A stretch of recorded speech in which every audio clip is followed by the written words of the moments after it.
After the two wars invaded by Yojin and Japan, Chosun became basically wasteland. The scholars who are not in power wanted reform by using practical studies. However, the conservatives who are in power did not want any change and clinging to the Confucius ideas. Since the beginning of the nation, the basic policy of Chosun is Sade, serving the great. The great meant Ming Dynasty. However, Ming Dynasty has already gone and replaced by Qing Dynasty. In other words, Yejin, Manchurians conquered China. Traditionally, the empires of China claimed that they are the center of the world. It's called as Sinocentrism. Ming Dynasty was the center of the world when they are going well. But Ming Dynasty is already gone, and that was replaced by Manchurians, Qing Dynasty. Therefore, the center of the world should be Qing Dynasty. However, the conservatives in Chosun did not believe in that. They insisted on the center of the world is Ming Dynasty.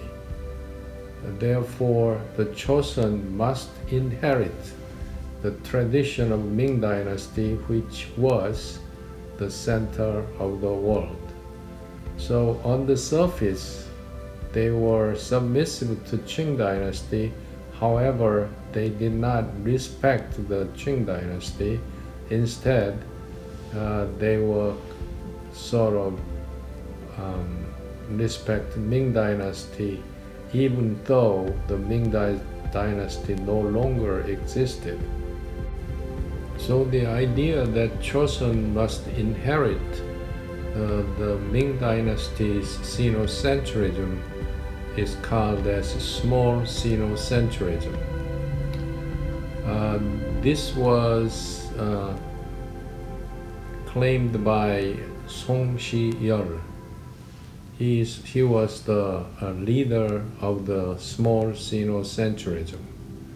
Because of his leadership, Chosun refuses to import any new ideas, new cultures, anything that from Qing Dynasty was not welcome.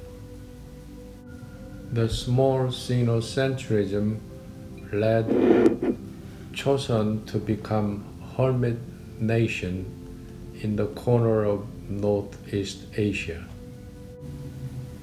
The 1776 was the great year in the history of the world and the human civilization. United States of America declared independence from the British Empire, and it was the birth of the first democratic country in the world. And James Watt's engine was employed in the industry, and Adam Smith published The Wealth of the Nations. In the same year, in Chosun, Jung Jo became the king of the nation. He was the one of the greatest kings in Chosun dynasty who are not behind the change of the world. He appointed scholars of practical studies to important government postings. Government policies started to reflect the ideas of practical studies. From the ashes of the two wars, invasion by Japan and Yeojin, Chosun was looking a lot better. He started to reform the policies toward making better lives of the people. And actually, Chosun kind of rejuvenated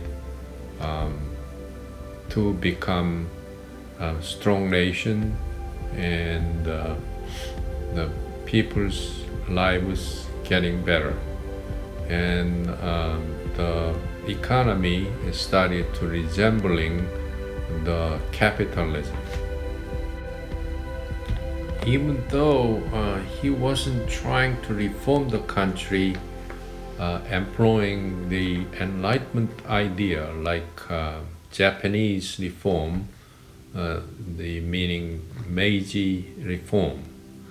But I think he could have had done that if the Westerners came and gave him the idea. Unfortunately, he died in 1800. After Jung Jo died, the all reformers, the Shilhakpa scholars, kicked out of the government, and government ran by the conservatives who worshipped the Ming dynasty, which had gone a long time ago. They didn't even communicate with the Qing dynasty that were somewhat influenced by the Western ideas. Chosun became increasingly isolated from the outside world, and it ended up being called Hermit nation in the Northeast Asia, and the sad and shameful history of Chosun dynasty began after 1800.